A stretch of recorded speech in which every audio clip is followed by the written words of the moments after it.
I do think that sustainability has wholeheartedly been co-opted by people that are using it for nefarious purposes.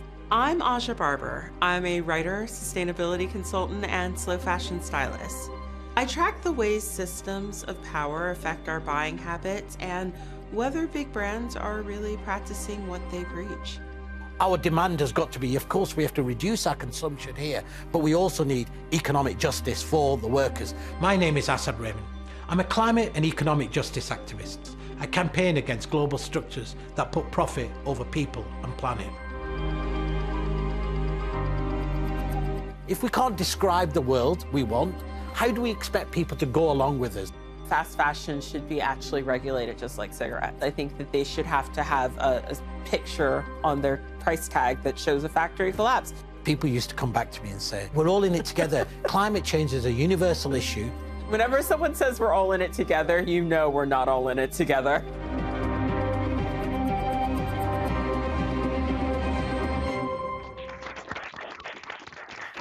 So, Asad, tell me a little bit about why you find the polar bear of the climate emergency so problematic. Like, we all have seen pictures of glaciers and polar bears, and people are like, oh no, and why do you find that problematic?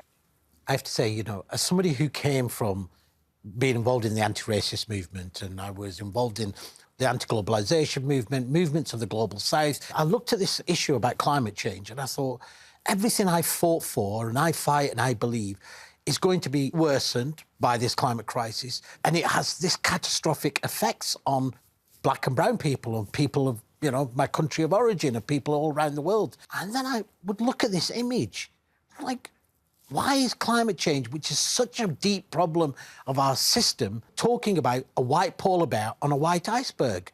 You know, and where are the people? Usually the only time we ever saw people of colour were if we were up to our necks in water, right? Yeah. No agency, no voice. Rescue them. Yeah, exactly. And it was all about, these are helpless people who don't have any idea about what's going on, and we have to think about climate change really in a very depoliticised way. And that's why I hated it. I said it was a deliberate attempt to make climate change something that was alien to ordinary people. And it was all about parts per million and technical. We should have been talking about warm homes. We should have been talking about justice. We should have been talking about solidarity. We should have been talking about our solutions. And instead, we wasted decades, really, with this picture of this white iceberg and white polar bear. And to me, it said everything about climate change, that this was a white lens. This was about how people in the global north saw and were able to really think about people in the global south, that we were just disposable. As a black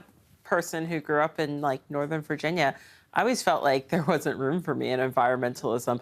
Was I into the environment? Absolutely, from a super young age. Now, I think black and brown people get involved with these things because we don't have a choice. Like, when you think about who is being affected by climate emergency currently in the U.S., it is a lot of marginalized people, you know, but additionally, if you go back into the history of the U.S., black people are stewards of the land. That's what happens when you grow everything there, the cotton, you know, and you have to make things grow that never grew in that climate before. You're actually more in tune with the land than the people that are turning a profit off of your back. And so even as a child, I felt like there was no room for me in the conversation, even though I knew that I had this in my heart. This is something that I've always been a part of, but it felt incredibly whitewashed, you know, growing up in the 80s and 90s. I mean, I spent 10 years working for an international environment organisation, working at the UN, advising and working with... Were people surprised that you were a marginalised person? I have to say to you, literally every meeting in the global north I went into I was the only person of colour. And I remember this one time at the climate talks in 2009 in Copenhagen. There was the grouping of countries of the global south, and it was an Ambassador Lumumba, and he was crying. Tears were rolling down his face, and he turned to people and he said, you know, we are being asked to sign a suicide pact, and the money that the rich countries are putting on the table won't even pay for our coffins. It's unconscionable that after 500 years of engagement with the global south, you still feel that we're disposable, right? I think that there's this idea that for very wealthy people, that they're insulated from all these issues, that their wealth will keep them warm at night as the sea levels continue to rise. And that's just not true. I do think that people feel like somehow it's all going to turn out okay because we've always been okay, and that's not the reality. It might not be the reality, but when I used to raise this about the polar bear, people used to come back to me and say, oh, but we're all in it together. We're all in it together. Climate change is a universal issue. But whenever, we're all on it. And whenever someone says we're all in it together, you know we're not all in it together. And they used to say to me, oh, you have to picture it like we're all on the Titanic and it's about to hit the iceberg. And I'd say... Who's getting in the boat? I'd say, yeah, that's true. We are all on the Titanic. But on the deck are the citizens of the global north, the governments, the corporations, sipping cocktails, listening to the orchestra. And the orchestra's still playing. Still playing. And they're just going to get into the safety boats. And in the hold are the people of the global south who are already drowning. But not only are they drowning, but when they try and escape, they find that the hold is barred shut. So that's the story of climate change. It's not that we're all in it together. Yes, ultimately we are, but the people who are the most impacted and the first impacted are in the global south. And that's always how it is. So everybody knows there's this scientist report, the IPCC report, that talked about the importance of keeping temperatures to 1.5, right? And it said the world has to decarbonise by 2050. That means we have to halve emissions by 2030. So rich countries, you need to decarbonise by 2030, right? That would be the logic because they've consumed more. And, of course, rich countries are saying, no, we're going to decarbonise by 2050. Now, none of us would get on a bus or a train if somebody said, oh, listen, there's 1 in 3 chance this bus or train is going to crash.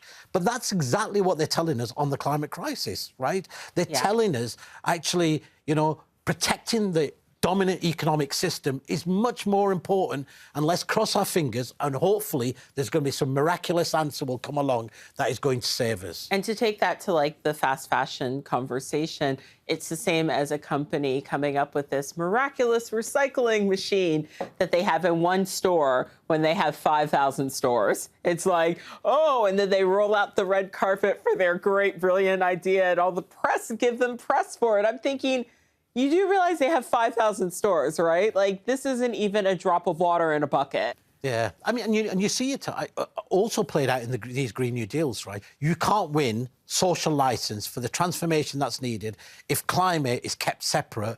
You have to be able to talk about economic justice, right? I think we should be talking about better. Everybody can have a better life, right? And a better economy and be healthier and happier and live a more sustainable life.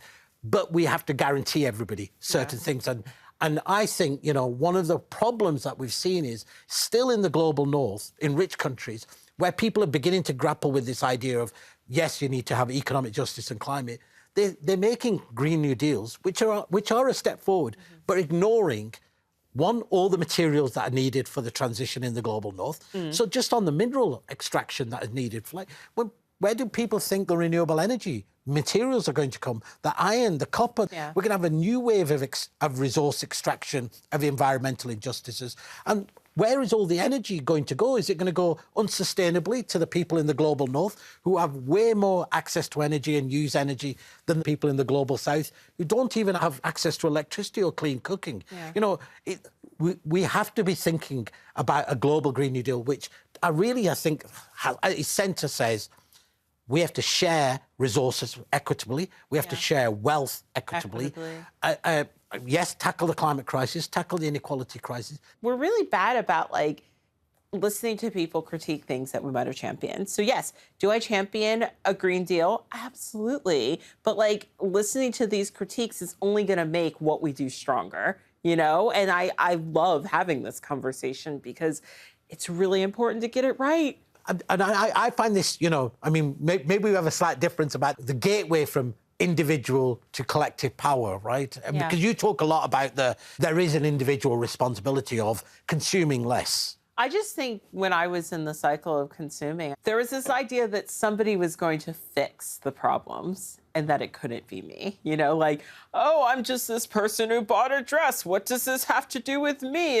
It's just a $20 dress. When in actuality, realizing that this $20 dress accounts for someone probably not getting paid for the cotton, someone probably not getting paid for the labor, a company that's making billions of dollars by selling things very rapidly, you know, a company that is obviously wasting a lot of resources. And meanwhile, I'm buying things, you know, every month where I've already got a wardrobe full of clothing and I'm buying because there's all these little messages that are telling me to buy. It's within our culture. I mean, you show me a romantic comedy and I'll show you a makeover scene where that person buys a bunch of crap and they're a new person and suddenly that person that you want to date sees you in a different light. Maybe our climate demand should be ban advertising, right? Well, I think that fast fashion should be actually regulated just like cigarettes. Like the stores that aren't paying garment workers that are linked to factory collapses, I think that they should have to have a picture on their price tag that shows a factory collapse so that people can remember, like, they still haven't paid their bills here, you know? Like, if we had piles of clothing in the middle of London to represent all the waste that we're creating with this clothing cycle, I really think people will be like, that's disgusting. But that's actually what people in Ghana have, and it's clothing waste from the market, which is one of the biggest secondhand clothing markets in the world. And that system was created by colonialism. And so I think that when I was a fast fashion consumer, and I'm never going to hold my hand up and go, I'm so much better than anyone else. No, I was into it too. We all were. We didn't realize that it was becoming the crisis that it was. There was always a part of me that kind of knew, and I chose to ignore that. And I think in ignoring it, I got even deeper into it. I became like, oh, what does it matter? It's just a little purchase. But in actuality, it matters a lot. And I think once I sort of pulled myself out of that system, I actually felt way more empowered, you know, and I felt way more furious. Yeah, I worry. But the signals are everywhere in our society. They are. I have to say, you know, I'm an optimist because I do believe that, you know, innately that if you put the right vision and you build collective power, we can change society, we can change the world. That's the story. But I also have concerns that, you know, when we say now, looking at this moment that we're living in, the rise of, for example, far-right populism and nationalism, that is saying, you know what, look at all these crises. And they draw the analogy saying, none of it is solvable. Let's build walls and fences. Let's sacrifice the global south. Yeah. I mean, often people tell me climate change should not be a political issue. And I say, it's a deeply political issue. And unless you understand that it's a deeply political... Absolutely. Fashion is political, right?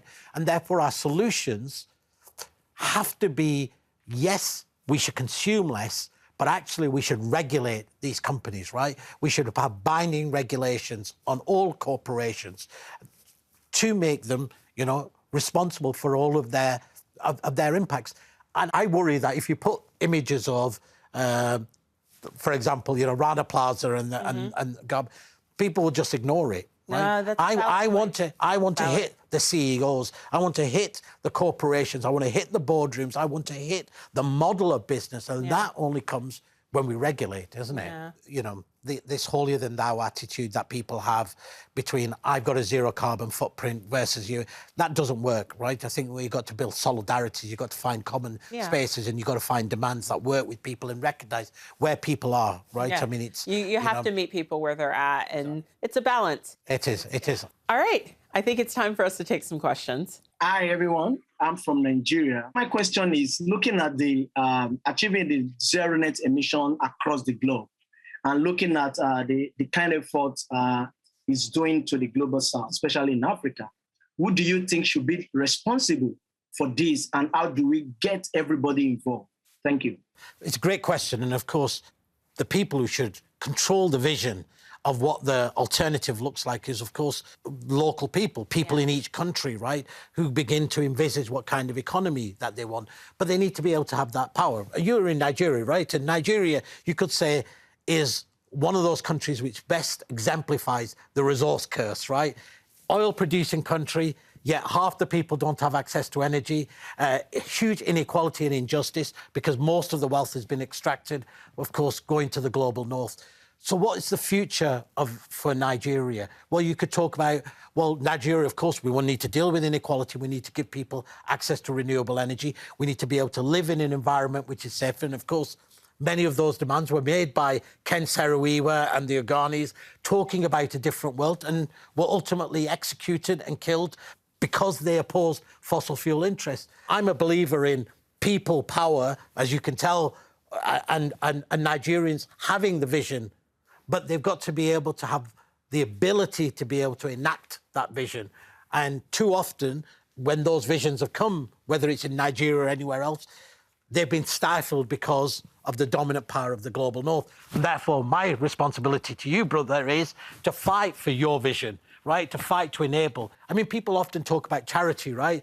And they say, well, you know, money's going from the north to the south to finance, you know, Africa's development. And I always say to them, you know, for every $1 that flows from the north to the south, $24 flows from the south to the north, right? The first thing we could do is stop taking your money, is stop exploiting that, is reverse and hand back all the trillions. I think we really have to change our society in that narrative, though, because people really think that, like, you know, oh, we're so generous. Charity, we're being so generous. I always tell people, like, no, when a multinational conglomerate, like, that does something overseas, they are never doing it to be altruistic. Don't even be fooled by that. Don't be fooled by a smiling picture of, you know, a Bangladeshi woman on their website under social responsibility, which also I just think is so weird. So I think we really have to transform the narrative surrounding how we talk about these systems, because I think right now there's still this idea that, like, Nigeria needs our help so badly. But in actuality, the struggles that we see in the global south have come not because of our help, but because of the harm of the global north. And we have to be honest about that. Thank you so much for your question. Hello, everybody. I'm joining you from Busan, South Korea today. And my question is related to the climate crisis, specifically about the oil giants. We have to reckon with these companies somehow. And what can we do to force them to change their behavior? Is it through government regulation or through divestment? And do they have any role in the future in renewables? I don't think that we get them to change their ways. I think that the stock market gets them to change their ways. I think when investors start to really lose confidence, that's when you see change. That's my personal, you know, belief. But, you know, I don't know. I've never lived through anything like this. But personally, I think that nobody who's been making hand over fist billions of dollars for years and years just goes, oh, you know what? This is really bad for the planet. I guess I got to change because people told us we should change. I think they change when they realize that it's no longer as profitable as it used to be. But unfortunately, the problem is, as we know, that it is profitable. So even since we've signed all of these climate agreements, you know, close to $5 trillion has gone into fossil fuel exploration. We still continue to explore and find new fossil fuel sources, even though we could burn the planet 5 times over. I think what is needed is, one, we need a fair way of bringing down fossil fuel extraction, because I don't want, personally, I don't want Shell or BP to own renewable energy, but I also want to recognise that for some countries in the global south, it's a bit same like with the garment industry, right? Yeah. Where you've got countries in the global south who have nothing else to bring in foreign income but exploiting fossil fuels, right? It's like for Bangladesh, 80% of its income comes from the garment industry. They need an ability to be able to transition out, which is going to be a different timescale than in the global north, right? So in the global north, we should be saying, full stop, no more fossil fuel extraction. But here in the UK, you know, even though we're about to hold the climate summit, the UK has just given a licence for more fossil fuel extraction in the North Sea. So what governments are saying and what corporations are saying, I don't think fit. The only answer is regulation. It has to be binding regulations, because otherwise you're going to see these corporate giants just continue and say, well, you know, some part of our business will be renewable. Yeah. My question really is about maybe if there is a person watching this who's just about to go through their first transition to try make themselves a more sustainable person, what's kind of the first thing, the biggest thing that they can do as an individual to kind of reduce their negative impact on the planet? I think really just, this is going to sound really like simplistic, but caring about other people, whether it's unpacking, racism, feminism, that sort of stuff. I feel like you can't change anything if you're still participating in these oppressive cycles that have built the systems to which we are, impacted by. If someone wants to decrease their carbon footprint, that's great. If you want to buy more sustainable brands, that's great. But recognizing the systems of oppression behind all of these systems is actually leveling up, and recognizing why you want to do that. Because if you're just doing that because you're scared about climate emergency, you're just in that for yourself. These cycles of unfair balances of power are the reason why we're in this mess. So I would say, more than fretting about having the perfect zero waste life or the perfect sustainable wardrobe, unpick these systems from the root, because the rest of that stuff is secondary. But when we start to look at these systems and really unpack them, that's when we can make some real revolutionary change, which is what we need the most. Thank you for your question. Hi, I'm joining from South Africa. You've identified that we need a new economic system that's not dependent on endless growth and consumption. Drawing on your experience in the global north and the global south, what are some of the ways you suggest that people can better inspire themselves and really harness their strengths and their power and that of their communities to help transition and become more actively involved in the transition to a new system? We have to raise wages for everyone. We have to, because when we have a society where people are well cared for, then they can get involved in their community. I've read all the books about happiness, and one of the things they talk about is how when they measure happiness, they see societies where people don't have to worry about things like childcare, and they see societies where people can really be a part of their community, because those worries that we have about how you're going to pay for medical or whatever, they're not there as much. If we want active, engaged citizens, we have to make it so that everyone can be active and engaged in that way. You're right. Economic security makes a huge amount of difference. If you're not worrying whether you're heating your house or feeding yourself, you have the ability then to be able to start thinking more outside of yourself and your immediate family. But I do think storytelling is really, really important. We have been told a story that people are selfish, that we don't care about each other, and that even like white working class people in Britain really don't care about people in the global south. And I tell them a story in Lancashire, where I grew up, where during the American Civil War, Lancashire and Yorkshire had cotton factories. And they used to bring the cotton, of course, from the slave plantations in the Caribbean and from the south. And during the Civil War, there was an embargo, and so there was no cotton coming through. And they talk about a cotton famine in the UK, with cotton factory workers left destitute.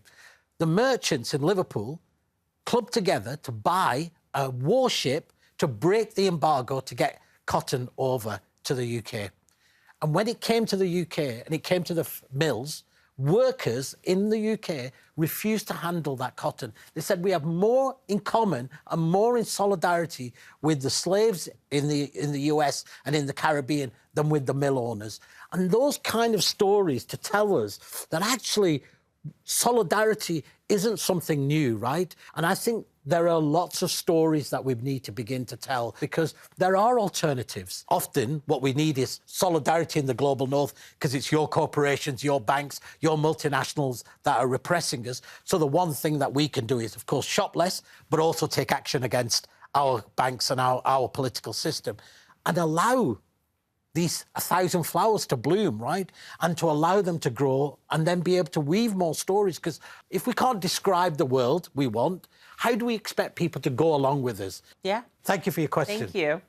I think final thought for me, the future that we want to have is still very much up for grabs.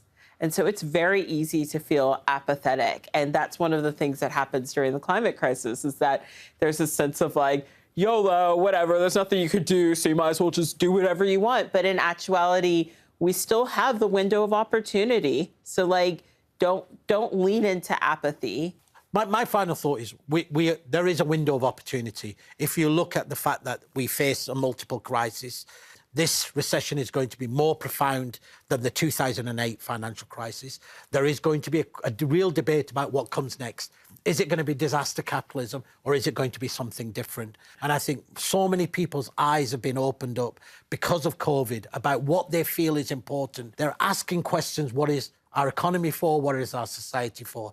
In this moment, if we have a truly global Green New Deal, a radical vision of a fair and just world, I think we can fight it, we can win it. But the clock is ticking, it's a decade. It's after this decade we will be talking about how much of the world we're willing to sacrifice. Thank you, everybody. This is really great.